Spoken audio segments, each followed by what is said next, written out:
पैसा थोड़े दिन बाद जितने भी करोड़पति हैं ये सब रोडपति बन जाएंगे। जो पैसा प्रेजेंट टाइम में आपके पास है ये एक रद्दी पेपर बन जाएगा, और जो नंबर शेयर मार्केट में आप देख रहे हो ये सिर्फ एक डिजिट बन के रह जाएंगे। आपके अकाउंट में जो पैसा पड़ा हुआ है वो सिर्फ एक नंबर है, वो भी ख़त्म हो जाएगा। सो आज समझते हैं पैसे का खेल। हम आपको ये बताना चाहते हैं कि प्रेजेंट टाइम में ऐसा माहौल बन चुका है कि आप ही को सोचना पड़ेगा उस माहौल के बारे में। मैं आपसे सिर्फ इतना कहना चाहता हूँ कि क्या कागज़ से भी सस्ती कोई चीज़ है? अगर कागज़ से भी सस्ती कोई चीज़ है तो वो मिट्टी है, और कागज़ से कोई भी सस्ती चीज़ नहीं है। अब कागज़ के बाद कौन सी करेंसी आएगी, इस चीज़ के बारे में आपको सोचना है। जब लोग कहते हैं कि इस समय आटा सस्ता हो गया है, तो आटा सस्ता नहीं हुआ है, आटे से संबंधित करेंसी का रेट वैल्यू एक्चुअल वैल्यू गिर चुकी है, जिसकी वजह से आटा सस्ता हो गया है। यहाँ पर सिर्फ खेल दिमाग का है, ये चीज़ आपको समझना पड़ेगा। थोड़ा अगर हम लोग बैक में जाएं, थोड़ा और पीछे जाते हैं, एकदम से पीछे अगर हम हिस्ट्री की बात करें तो आपको भी पता होगा सबसे पहले हम लोग अपने वस्तुओं का आदान प्रदान करके अपनी ज़रूरत को पूरा करते थे। आटा के बदले चावल, चावल के बदले दाल। इसके बाद आई कौड़ी, जब हम कौड़ी दे करके फिर अपना सामान खरीदना और बेचना शुरुआत किए। फिर इसके बाद आया गोल्ड, गोल्ड के बाद आया सिल्वर, और सिल्वर के बाद आया कॉपर। कुछ कंट्रीज़ में कॉपर भी आया था। और इसके बाद आ गई पेपर करेंसी जो प्रेजेंट टाइम में चल रही है। जब तक हम लोगों के पास गोल्ड की करेंसी थी या सिल्वर की करेंसी थी, उस टाइम में हम लोगों को कुछ भी खरीदना आसान था। लेकिन जब ये पेपर करेंसी आ गई है, अब हमें खरीदना मुश्किल हो गया है। अब पेपर करेंसी के साथ साथ अब क्या चल रहा है, डिजिट नंबर, जिसे हम वर्चुअल करेंसी कहते हैं। समझने वाला पॉइंट है ये। वर्चुअल करेंसी यानी कि पेपर का काम खत्म, अब वर्चुअल करेंसी हो जाएगी। गवर्नमेंट्स ने, भारत सरकार ने लॉन्च किया यूपीआई, सबको फ्री ट्रांजैक्शन। क्यों लॉन्च किया यूपीआई? क्योंकि वो खुद इस पेपर करेंसी से वर्चुअल करेंसी में कन्वर्ट होना चाह रहे हैं। खुद गवर्नमेंट आपको पेपर करेंसी से वर्चुअल करेंसी में कन्वर्ट होना चाह रहे हैं। रीज़न क्या है? क्योंकि जितनी करेंसी प्रेजेंट टाइम में इंडिया के पास है, जितनी छपी है, उतना गोल्ड, उतना सोना जो है भारत के पास रिजर्व में होना चाहिए। और प्रेजेंट टाइम में जब आपका वर्चुअल करेंसी आ जाएगी, तब उसमें गोल्डन का कोई रूल ही नहीं रह जाएगा। यानी कि ना तो पैसा हमारी जेब में आता है, ना आपकी जेब में जा रहा है, सिर्फ एक नंबर जा रहा है। और हमारे बैंक अकाउंट में भी एक नंबर है। मान लेते हैं हमारे खाते में 5,000 रुपये प्रेजेंट टाइम में उपलब्ध है, और वो 5,000 नंबर लिखा हुआ है। अब मैंने जब किसी को 2,000 भेज दिया तो 2,000 नंबर उसके पास चले गए। अब वो 2,000 नंबर उसके अकाउंट्स में ऐड हो गए और मेरे खाते से चले गए, यानी इसे ये हो गया वर्चुअल। अब यहाँ पर सारा समझने का पॉइंट है। इस समय हमारे इंडिया का सिस्टम ये है, बीते कुछ सालों से बहुत सारे फॉरेन इन्वेस्टर हमारे इंडियन मार्केट को छोड़कर भाग रहे हैं। रीज़न क्या है? अब रीज़न, कुछ लोग ऐसे हैं जो वही जान सकते हैं। रीज़न मेन यही, क्योंकि उनको पता चल चुका है कि हमारे इंडिया की जो इकोनॉमी है, जो हमारे इंडिया की जो करेंसी है, या तो उनको ये पता चला इसकी वैल्यू घटने वाली है, या तो उनको ये पता चला कि इंडिया में कुछ गड़बड़ होने वाला है, जिसकी वजह से वो लोग अपना पैसा निकाल के इंडिया से बाहर जा रहे हैं। इस समय शेयर मार्केट अगर किसी ने रोक रखा है तो वो रोक रखा रिटेल ने, आम पब्लिक ने। अब आम पब्लिक के खाते में पैसा पहुंच गया। ये गवर्नमेंट्स की जो है स्कीम्स है। जब आम पब्लिक के खाते में पैसा पहुंच गया और आम पब्लिक के हाथ में मोबाइल है, अब वो प्रेजेंट टाइम में क्या संभाल रहा है? Share market. अगर कोई 500 कमा रहा है तो 100 रुपये शेयर मार्केट में लगा रहा है। पहले क्या थे, लोग लॉटरी निकलती थी, लोग बॉन्ड बनवाते थे, लेकिन आज की डेट में क्या है, वर्चुअल सिस्टम आ गया जिसे हम म्यूचुअल फंड कहते हैं। अब म्यूचुअल फंड एक शेयर मार्केट से ही कनेक्टेड है। जब शेयर मार्केट का रेट बढ़ेगा तब म्यूचुअल फंड का भी रेट बढ़ेगा। अगर शेयर मार्केट ही रिटर्न ना दे तो क्या म्यूचुअल फंड रिटर्न देगा? जो भी आपने पेपर लिए क्या उस पर देखा है आपने, गारंटेड है कि आपको 12 से 18 25% रिटर्न मिलेगा ही मिलेगा। ये सिस्टम ये होता है म्यूचुअल फंड का कि अलग अलग जगहों पर लोग क्या करते हैं, अपने पैसे को निवेश करते हैं अलग अलग। और आपने क्या किया, एक जगह शेयर खरीद लिया, बस यही फर्क है और ज़्यादा कोई फर्क नहीं है। अब यहाँ पर एक चीज़ और समझने वाली आ गई है कि प्रेजेंट टाइम में इंडिया का जो करेंसी है, पेपर करेंसी, पहले की जो करेंसी थी वो थोड़ा तगड़ी थी, हार्ड थी, जिसका बहुत टाइम तक हम लोग यूज़ करते थे।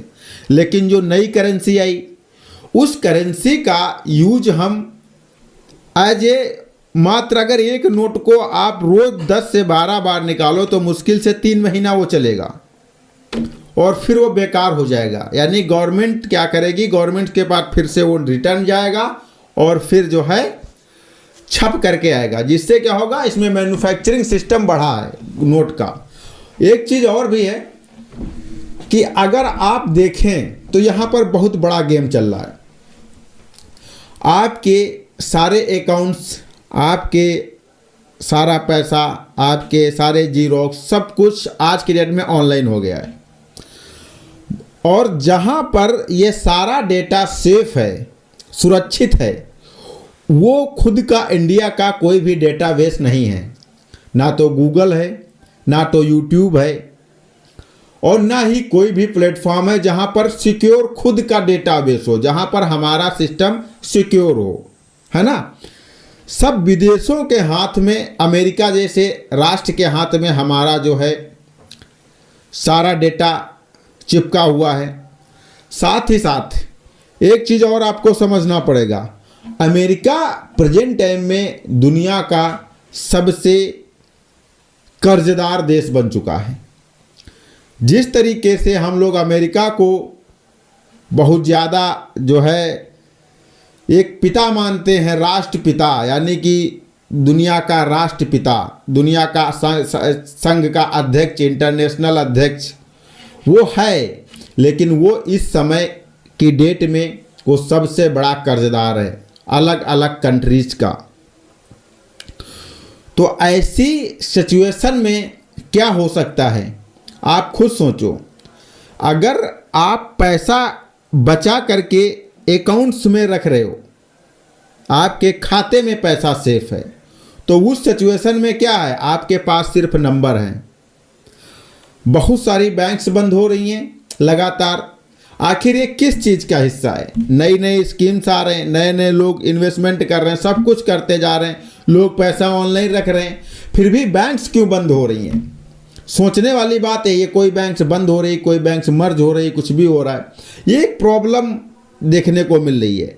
साथ ही साथ एक चीज़ और आपको यहाँ पर समझना पड़ेगा, ये जो बैंक्स बंद हो रही और आपका डिजिट है, अगर वो बैंक ही बंद हो जाए, जैसे LUCC भाग गई, उस सिचुएशन में क्या होगा? कुछ नहीं कर पाओगे, क्योंकि वो लोग 18% टैक्स दे करके अपना सारा काम कर रहे हैं। टैक्स पेयर हैं वो, जो टैक्स देता है वही सबसे बड़ा आदमी होता है। अब एक चीज़ और आपको समझना है, अब आप अगर ऑनलाइन पैसा आप ना रखें, ऑफलाइन पैसा ना रखें, यानी कि अगर नोट चलना बंद हो जाए और आपने बहुत सारे नोट इकट्ठा करके रख लिए, तो कितनी उसकी वैल्यू है? सिर्फ 5 से 7 रुपये पर केजी की वैल्यू उसकी रह गई।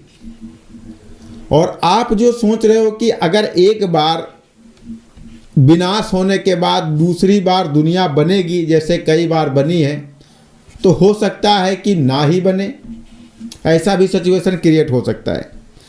तो इस सिचुएशन में आप करोगे क्या?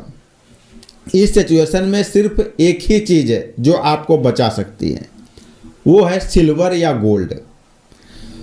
और भी पदार्थ हैं इंडिया में जो सबसे अवेलेबल हैं, इम्पोर्टेंट हैं और इससे महंगे हैं कहीं, लेकिन लोग उसका उपयोग रोज़मर्रा की ज़रूरतों में नहीं कर रहे हैं और उसको आप रख करके इंटरनेशनल मार्केट में बेच नहीं सकते हो। अपने मार्केट में, मतलब स्वचालित मार्केट में, अपने नियरेस्ट मार्केट में नहीं बेच सकते हो, जिसके द्वारा आप उसे नहीं रखोगे।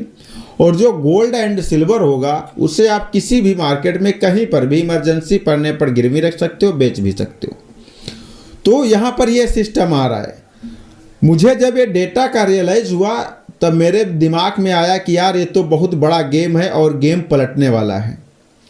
आने वाले टाइम में ये चीज़ आपको सोचना पड़ेगा कि ये जो बैलून है इसमें हवा भरी जा रही है और ये जिस दिन हवा फटेगी उस दिन क्या होगा वो आप भी नहीं सोच सकते और मैं भी नहीं सोच सकता, क्योंकि ये जो नंबर ऑफ डिजिट हैं या फिर जो पेपर करेंसी है या फिर जो वर्चुअल करेंसी है या फिर जो प्रेजेंट टाइम में बिटकॉइन आ गया है, ट्रेडिंग प्लेटफॉर्म आ गया है। एक आदमी जा करके जो है गुरुदेव जी से बोलता है, एक जो है महात्मा जी थे उनसे कहता है मेरे अकाउंट में भी 3000 करोड़ रुपए हैं और वो 3000 करोड़ में से मैं 15000 करोड़ डोनेट करना चाहता हूँ। शायद आपने वीडियो देखा होगा। अब ये प्रॉब्लम आ रही है, साथ ही साथ हमारा जो यूथ है वो इस समय बिजनेस पे ना डिपेंड हो करके वो सोशल मीडिया पे डिपेंड होता जा रहा है। वो नाच गाने रिहर्सल्स के चक्कर में पड़ा है। अगर वो कुछ टेक्निकल चीज़ें सीखे और उसके बारे में बताए और फिर सीखे फिर बताए तो शायद उसके दिमाग में भी कोई नॉलेजेबल चीज़ आए, लेकिन यहाँ तो सारे नचनिया बनते जा रहे हैं। तो पैसे को आपको समझना पड़ेगा। एक पैसे की कीमत को बढ़ाना होता है और एक पैसे की कीमत को बढ़ा करके गिराना होता है। और एक चीज़ ये है, पैसा आपको क्या दे सकता है, सबसे पहली चीज़ ये है। और जिस पैसे को आप अपने परिवार को टाइम ना दे करके, आप अपने घर वालों को टाइम नहीं दे रहे हो, अपना समय लगा रहे हो पैसे कमाने में, अगर वही पैसा एक दिन ख़त्म हो जाए तब आप क्या करोगे? यही सब चीज़ें आपको समझना पड़ेगा। हर चीज़ का एक दौर है और हर चीज़ का एक एंड है। तो अब आपको समझना है कि ये जो पेपर करेंसी है ये मेरे हिसाब से, या जैसे कि दुनिया पहले से आ रही उस हिसाब से अब ये पेपर करेंसी का एंड होना निश्चित है और अब वर्चुअल करेंसी चलेगी। फॉरेन कंट्रीज जैसे क्षेत्रों में चले या ना चले वो अलग की बात है, लेकिन हमारे इंडिया में वर्चुअल करेंसी बहुत जल्द ही पूरी तरीके से हावी हो जाएगी, जहां पर इक्का दुक्का लोगों के जेब में अगर 500-700 रुपये पाओगे तो पाओगे, वरना किसी के पास भी पैसा नहीं बचेगा। कोई भी पैसा अपने पास रखेगा ही नहीं, क्योंकि आज की दुनिया में बीड़ी वाला, चाट वाला, मसाला वाला, पान वाला, ठेले वाला, टिक्की चाट मटर वाला, सबके पास बारकोड है और सबके पास मोबाइल फ़ोन है और हर कोई आजकल स्कैन करते हुए घूम रहा है। सिर्फ नंबर इधर उधर हो रहे हैं, बाकी सारा पैसा जहां पर है वहीं पर सुरक्षित है। इस चीज़ को आपको समझना पड़ेगा। जो प्राइवेट सेक्टर्स हैं, जो नोट छापने वाली जो प्राइवेट लिमिटेड कंपनी है, उस कंपनी के बाद जब ऑनलाइन सिस्टम शुरू हुआ तो उसके पास क्या हुआ, जो है सिस्टम उसके पास ये हुआ कि एक तो नोट की लाइफ ज़्यादा थी और दूसरे नंबर पे लोग ऑनलाइन ट्रांजैक्शन करने लगे, जिसकी वजह से उसकी छपाई कम हो गई। तो उसने सोचा चलो कुछ किया जाए, और जिसकी वजह से नई करेंसी का लॉन्च हुआ और पुरानी करेंसी जो हमारी हार्ड थी, एक बार अब दबा के पैंट धुल दिया जाता था, फिर भी झिटक के नोट धूप में सुखा दिया जाता था तो निकल आता था। लेकिन आज की डेट में अगर पैंट दबा के उसको साफ़ किए, धुल दिए, तो उसके बाद उसमें से सिर्फ कागज़ की लुगदी निकलेगी और शायद वहाँ से नोट निकले ही ना, गांधी जी पैंट में ही गायब हो जाए। तो इस चीज़ को आपको समझना पड़ेगा। अब आपको अपने दिमाग का उपयोग करके आपको क्या करना है, नंबर्स ऑफ डिजिट देखना है या फिर पेपर करेंसी देखना है या वर्चुअल करेंसी देखना है या फिर गोल्ड एंड सिल्वर पे आपको ध्यान देना है, यह आपके ऊपर है। अगला वीडियो हमारा सोशल मीडिया पर आएगा, the business method of YouTube. YouTube किस बिजनेस मेथड का उपयोग करके हमारे देश को, यूथ को फंसा रहा है, वो अगर